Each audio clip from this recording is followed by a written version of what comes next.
conhece? Não, e tu? Também não.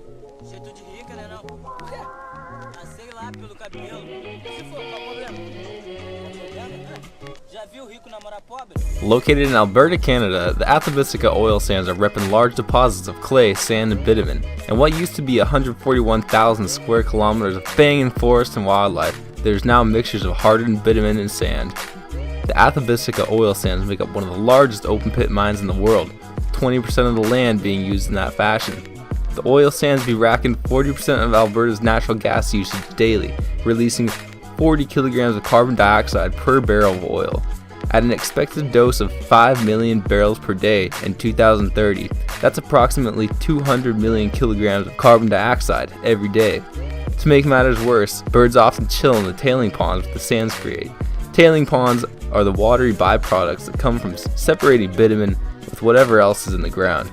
These ponds take up 77 square kilometers of land.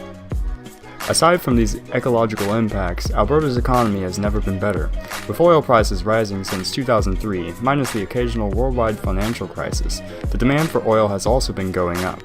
According to the Canadian Energy Research Institute, Canada's future economic prosperity depends on its ability to provide reliable infrastructure to allow Canadian energy resources to fuel Asian economic growth at world market prices. They're basically saying, we have to make this oil so that Asia will buy it.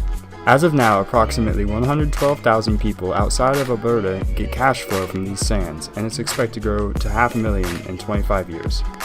The largest question pertaining to these sands is whether or not to let her rip or shut her down. Everybody can see that these vastly growing sands are harming the planet, but everybody can also see how much of a local as well as a global impact the sands have economically.